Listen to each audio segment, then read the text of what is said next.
I don't often talk about mental health on this channel, but today I'm making an exception because this week I went to a funeral. I'd known Matt since he joined Worthing Harriers some 12 years ago. He lived round the corner from me and we regularly shared a car on the way home from track nights. He was a really down-to-earth family man. His children were about the same age as mine and they went to the same junior school. We ran the same seafront routes together, although he was always up far earlier than me. And we ran the same park runs together in Worthing and just down the road in Lancing. And just like me, he was really active for our club in the local Fun Run League. He was seen as one of the more experienced and reliable guys, often leading training sessions. And along with my wife Victoria, he was one of the welfare officers at the club. He was a much faster runner than me. Just look at these PB times. 17:49 for parkrun, 37:06 for a 10k and 82 minutes 49 for a half marathon.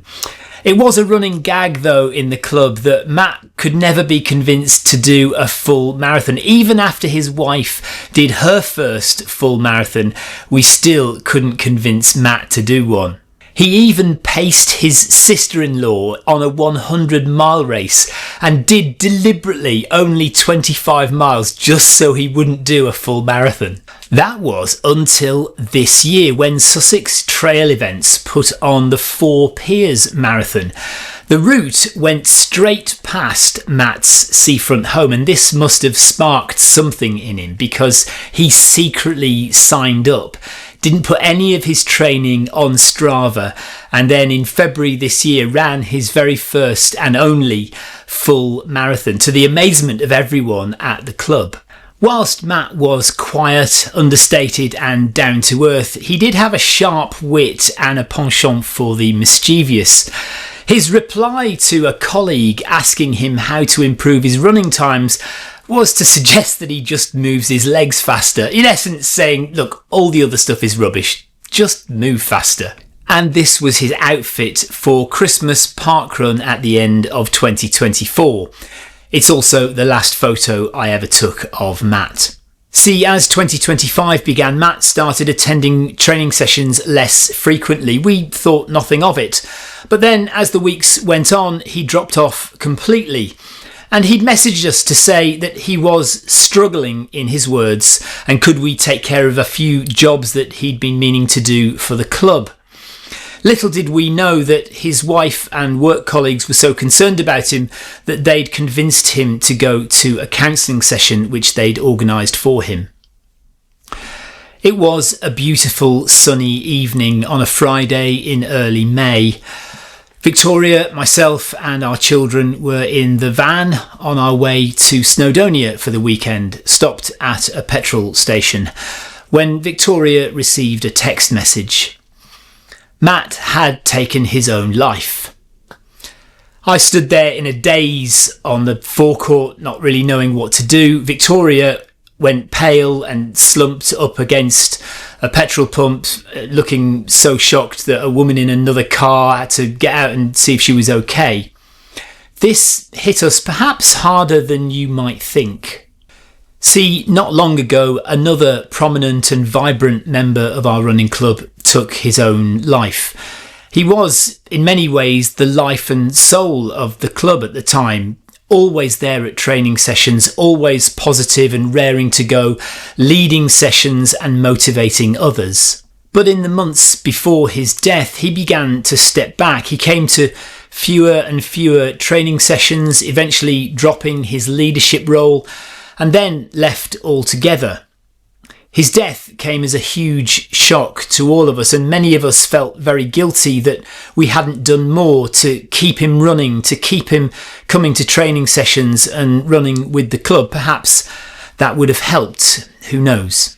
His death resonated with many of us, perhaps of a certain age and gender, but now losing Matt too, it feels like there's an even deeper existential unease about our own lives, about our own future and our ability to navigate life's somewhat steep and rutted trails. We all lose direction from time to time. We question the point of it all and worry about our place in the world. And there's a reason middle-aged men discover running when they do. We use it as an escape.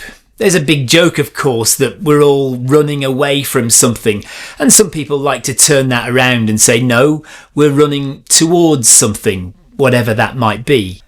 The truth is, many men in their 40s and 50s feel a little lost. It doesn't matter how happy or successful or grounded we appear to be, we're all dragging baggage. Those dreams that we had in our teenage years, that exuberant and carefree life in our 20s, and those tough lessons in our 30s, those good and bad experiences have all left their mark. Deep inside, we fear that we haven't been good enough, that we haven't achieved all that we should have in life, that we haven't lived up to the hype, and crucially, that we're running out of time, both to put the demons of the past to bed and also to build a brighter future. And those are the reasons I run. Sometimes it's to escape, to spend a few hours chasing something good or worthy. Other times it's the opposite. It's to come face to face with the weight of everything in the cold and dark of a 100-mile race. It's penance sometimes, deliberately choosing pain, punishment on our own terms, because sometimes the only way to still feel alive is to suffer just enough to believe that we're still worth saving, that we still matter. No one knows what was going on in the heads of my two friends and clubmates, but I do know what goes on in my head, and it's scary stuff. And all you can do is hold on to and keep doing the thing that you've found in your life which keeps the monsters at bay. And the next time somebody drops off your social group, running club, whatever it is, just give them a ring, text them, pop round, because it might be the one thing that saves their life.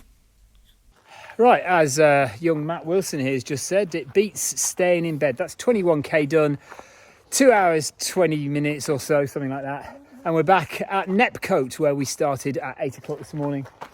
And we are all very glad of it too. It's time for coffee. And we'll see you again next time. Bye-bye.